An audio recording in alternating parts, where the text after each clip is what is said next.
ta'ala. Assalamualaikum warahmatullahi wabarakatuh. Alhamdulillahirabbil alamin. Alhamdulillahilladzi hadana li hadza wa ma kunna linahtadiya laula an hadana Allah.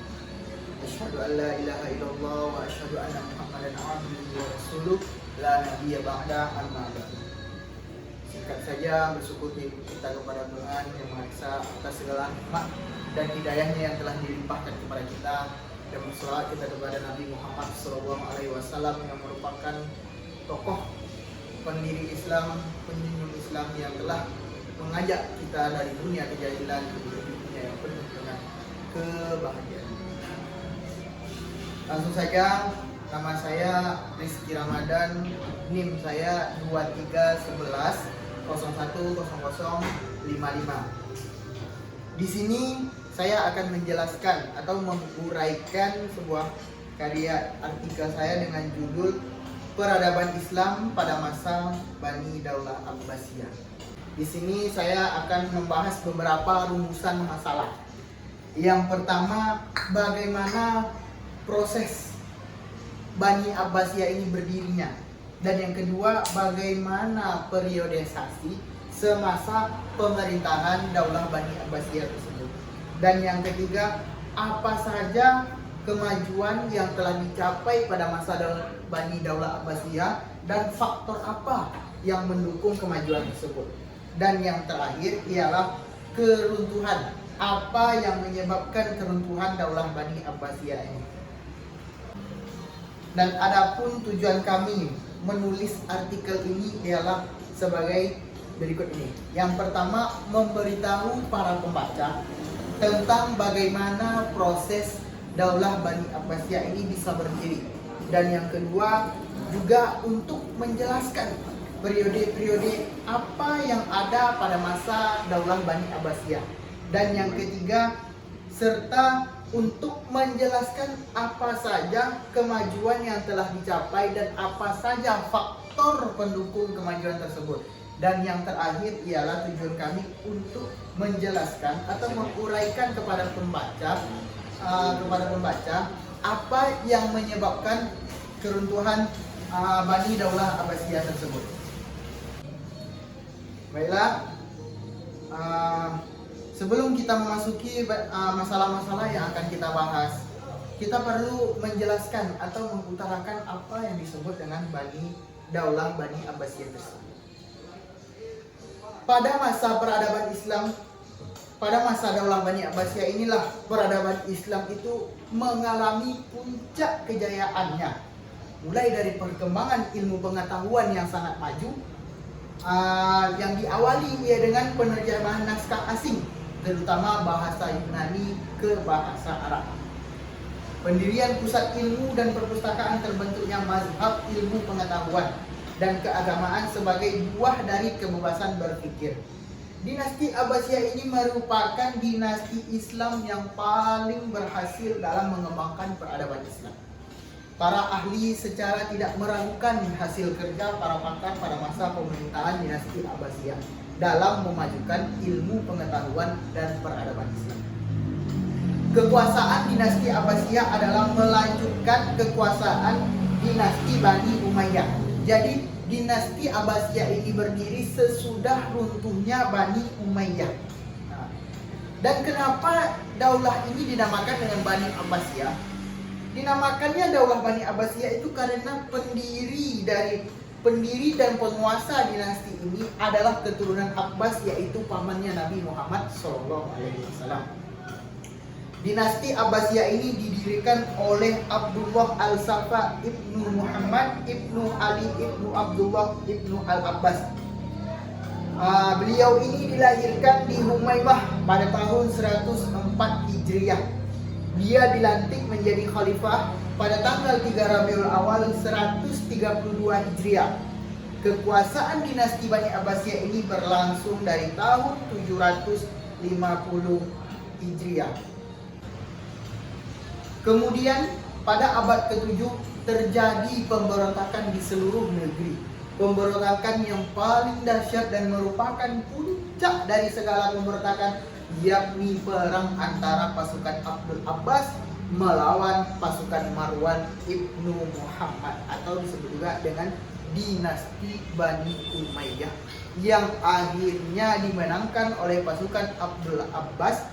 Dengan jatuhnya negeri Syria berakhirlah riwayat Bani Umayyah dan bersama dengan itu bangkitlah kekuasaan Bani Abbasiyah. Jadi setelah mengalami beberapa peperangan dengan Bani Umayyah, runtuh Bani Umayyah, kemudian berdirinya dengan besertaan itu berdirinya Bani Abbasiyah. Pada masa inilah masa kejayaan Islam yang mengalami puncak keemasan. Pada masa itu berbagai kemajuan dalam segala bidang mengalami peningkatan seperti bidang pendidikan, ekonomi, politik, dan sistem pemerintahannya. Baiklah, itulah beberapa uraian atau penjelasan mengenai cerita singkat Bani Abbasiyah tersebut. Jadi sekarang kita akan membahas rumusan-rumusan masalah yang saya tulis dalam artikel ini. Ialah yang pertama, bagaimana proses bisa berdirinya Bani Abbasiyah ini. Jadi Bani Abbasiyah ini memiliki beberapa poin yang mendorong dia untuk berdiri sehingga terbentuknya Bani Abbasiyah tersebut.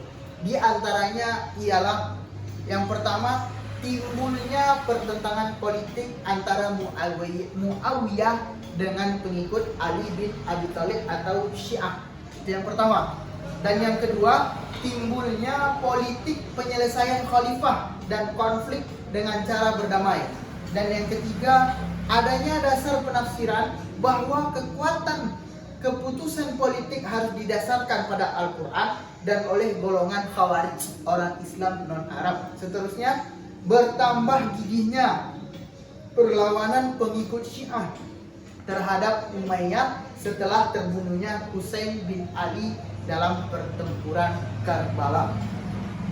Munculnya paham Muawali, yaitu paham tentang perbedaan antara orang Islam Arab dengan non-Arab. Munculnya golongan Khawarij akibat pertentangan politik antara Muawiyah dengan Syiah dan kebijakan-kebijakan land reform yang kurang adil. Dan yang terakhir, faktor yang mendorong berdirinya Bani Abbasiyah ialah adanya konsep hijrah, di mana setiap orang itu harus bergabung dengan golongan Khawarij. Yang tidak bergabung dengannya dianggap sebagai orang yang berada pada Dar al-Harb, dan hanya golongan Khawarij lah yang berada pada Dar Islam tersebut. Itulah tadi beberapa poin penting ataupun faktor-faktor yang mendorong berdirinya dinasti Abbasiyah ini. Kemudian, apa saja periodisasi ataupun yang pernah memimpin menjadi pemerintahan pada masa Daulah Bani Abbasiyah ini? Ini langsung dijelaskan oleh guru besar ilmu sejarah dari Universitas Mesir atau disebut juga dengan Egyptian University, membagi ke dalam beberapa masa. Yang pertama ialah masa kuasa dan bekerja membangun. Maksudnya membangun berdirinya Bani Abbasiyah ini itu berjalan selama 100 tahun lamanya, dari 132 sampai dengan 232 Hijriah. Yang kedua, masa berkuasanya Panglima-Panglima Turki. Masa ini berjalan selama 100 tahun lamanya, mulai dari 232 sampai dengan 334 Hijriah. Dan yang ketiga ialah pada masa berkuasanya Bani Buyah atau disebut dengan Bani Buwaihid. Masa ini pun berjalan selama 100 tahun lamanya, mulai dari 334 sampai dengan 447 Hijriah. Baiklah, itulah tadi beberapa periodisasi pemerintahan Bani Daulah Abbasiyah. Kita masuk dalam rumusan masalah yang ketiga, ialah kemajuan-kemajuan yang dicapai semasa Daulah Bani Abbasiyah ini dan faktor-faktor yang mendukung kemajuan tersebut. Itu ada beberapa poin, ada beberapa kemajuan yang telah dicapai oleh Bani Abbasiyah tersebut. Di antaranya yang pertama ialah lembaga dan kegiatan ilmu pengetahuan. Dan yang kedua, corak gerakan keilmuan. Yang ketiga, kemajuan ilmu pengetahuan dan sains dan teknologi. Dan yang keempat ialah kemajuan dalam bidang agama. Itulah 4 kemajuan yang telah dicapai oleh Bani Abbasiyah ini. Kita masuk yang pertama ialah lembaga dan kegiatan ilmu pengetahuan. Sebelum dinasti Abbasiyah, pusat kegiatan dunia Islam selalu bermuara pada masjid. Masjid dijadikan center of education. Pada dinasti Abbasiyah inilah mulai adanya pengembangan keilmuan dan teknologi diarahkan ke dalam ma'had. Lembaga ini dikenal ada 2 tingkatannya. Yang pertama ialah maktab atau kutab dan masjid, yaitu lembaga pendidikan terendah, tempat anak-anak mengenal dasar-dasar bacaan, menghitung dan menulis, serta anak remaja belajar dasar-dasar ilmu agama. Dan yang kedua ialah tingkat pedalaman para pelajar yang ingin memperdalam ilmunya, pergi ke luar daerah atau ke masjid-masjid, bahkan ke rumah-rumah gurunya. Itulah uraian dari kemajuan dalam lembaga dan kegiatan ilmu pengetahuan. Kemajuan yang kedua ialah corak gerakan keilmuan. Gerakan keilmuan pada dinasti Abbasiyah lebih bersifat spesifik. Kajian keilmuan yang kemanfaatannya bersifat keduniaan bertumpu pada ilmu kedokteran. Di samping kajian yang bersifat pada Al-Quran dan hadis, sedang astronomi, mantik, dan sastra baru dikembangkan dengan penerjemahan dari Yunani. Yang ketiga ialah kemajuan dalam ilmu pengetahuan, sains, dan teknologi. Kemajuan ilmu teknologi sesungguhnya telah direkayasa oleh ilmuwan muslim. Kemajuan tersebut adalah sebagai berikut ini. Kemajuan yang pertama, ilmu kimia. Bapak ilmu kimia Islam adalah Jabir Ibnu Hayyan. Masanya ialah 721 sampai dengan 815 Masehi. Yang kedua ialah kedokteran. Pada masa ini dokter pertama yang terkenal adalah Ali Ibnu Rabbat Al-Tabrani. Pada tahun 850 ia mengarang buku Firdaus Al-Hikmah. Tokoh lainnya dalam ilmu kedokteran ini adalah Al-Razi, Al-Farabi, dan Ibnu Sina. Dan yang ketiga ialah sejarah dan geografi. Pada masa Abbasiyah, sejarawan ternama abad ketiga Hijriah adalah Ahmad bin Al-Yaqubi, Abu Ja'far Muhammad bin Ja'far bin Arif Al-Tabari. Kemudian ahli ilmu bumi yang termasyhur adalah Ibnu Khurdazabah. Itulah tadi 3 kemajuan yang telah dicapai oleh pada masa Daulah Bani Abbasiyah. Kita masuk poin keempat, kemajuan yang dicapai pada masa Daulah Bani Abbasiyah, yaitu adalah kemajuan dalam bidang agama. Pada masa dinasti Abbasiyah, ilmu dan metode penafsiran mulai berkembang, terutama 2 metode penafsiran, yaitu tafsir bil al-ma'syur dan tafsir bil al-ra'yi. Dalam bidang hadis, pada zamannya hanya bersifat penyempurnaan pembukuan dari catatan dan hafalan para sahabat. Pada zaman ini juga mulai diklarifikasikan secara sistematis dan kronologis. Pengklarifikasian itu secara ketat dikualifikasikan sehingga kita kenal dengan klasifikasi hadis sahih, dhaif, dan maudhu'. Bahkan dikemukakan pula kritik sanad dan matan sehingga terlihat jarah dan ta'dil rawi yang meriwayatkan hadis tersebut. Dalam bidang fikih, pada masa ini lahir fuqaha legendaris yang kita kenal seperti Imam Hanifah pada masa 700 sampai 760 Masehi. Kemudian Imam Malik masanya 713 sampai 719 Masehi, dan seterusnya Imam Syafi'i masanya ialah 767 sampai dengan 820 Masehi, dan yang terakhir Imam Ahmad Ibnu Hambali pada masa 780 sampai 855 Masehi.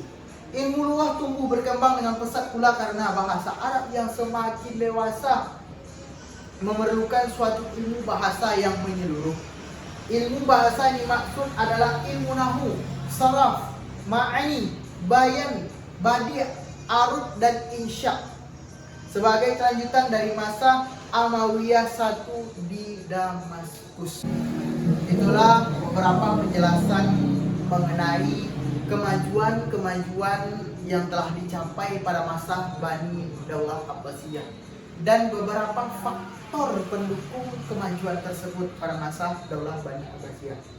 Oke, kita masuk ke dalam rumusan masalah yang terakhir, ialah bagaimana keruntuhan atau apa penyebab keruntuhan Daulah Bani Abbasiyah dan apa penyebabnya. Dalam periode 2, kekuasaan politik Abbasiyah mulai menurun. Wilayah-wilayah kekuasaan Abbasiyah secara politis sudah mulai cerai-berai. Ikatan-ikatan mulai putus satu persatu antara wilayah-wilayah Islam. Di wilayah barat, Andalusia, dinasti Umayyah telah bangkit lagi dengan mengangkat Abdurrahman Nas menjadi Khalifah Amirul Al-Mu'minin. Di Mesir, Muhammad Ikhsyid berkuasa atas nama Bani Abbas. Demikian pula di Halab dan Mosul, Bani Hamdan bangkit, sementara di Yaman kedudukan Syiah Zaidiyah semakin kokoh. Sedangkan di ibu kota Baghdad sendiri, Bani Buwayhi berkuasa dalam praktik atau de facto dalam pemerintahan Bani Abbas sehingga khalifah tinggal nama saja. Jadi dari demikian, apa faktor-faktor atau poin-poin penting yang menyebabkan kemunduran dari Bani Abbasiyah tersebut? Itu diantara lain ialah pertentangan internal keluarga. Di dalam pemerintahan terjadi konflik keluarga yang berkepanjangan. Ribuan orang terbunuh akibat peristiwa-peristiwa Al-Mansur melawan Abdullah ibnu Ali pamannya sendiri. Al-Amin dan Al-Mu'tasim melawan Abbas ibnu Al-Makmum. Konflik ini menyebabkan keretakan psikologis yang dalam dan menghilangkan solidaritas keluarga sehingga mengundang campur tangan kekuasaan luar. Itu poin yang pertama. Dan yang kedua, faktor yang menyebabkan kemunduran Bani Abbasiyah ini adalah kehilangannya kendali dan munculnya daulat-daulat kecil. Faktor kepribadian sangat menentukan pula keberhasilan seorang pemimpin. Kelemahan pribadi di antara Khalifah Abbasiyah mengakibatkan kehancuran sistem khalifah, terutama karena mereka terbuai dalam kehidupan mewah sehingga kurang memedulikan urusan negara. Perdana Menteri seenaknya menentukan kebijakan para khalifah. Mereka secara berturut-turut dalam rangka mempertahankan pemerintahan menggunakan kekuatan dari luar, seperti orang Turki, Seljuk dan Buwayhi Khawarizmi. Kekuatan luar ini lebih jauh mengakibatkan kehancuran struktur kekuasaan dari dalam kekhalifahan itu sendiri. Akibat lemahnya khalifat pusat, sedikit banyak telah menggoda sejumlah penguasa daerah untuk melirik pada otonomisasi.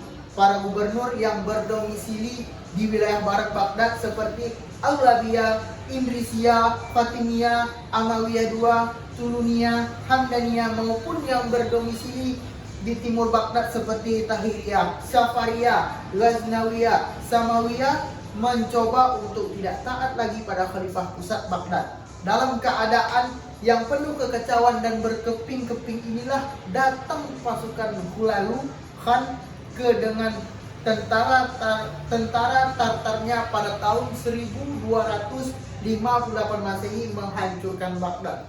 Sampai di sini berakhirnya atau runtuhlah Bani Abbasiyah. Sekian penjelasan ataupun uraian saya mengenai peradaban Islam pada masa Daulah Bani Abbasiyah. Kurang lebihnya saya mohon maaf. Jika ada yang salah saya minta maaf. Jika ada yang benar itu datangnya dari Tuhan. Sekian, terima kasih. Saya tutup dengan mengucapkan Assalamualaikum warahmatullahi wabarakatuh.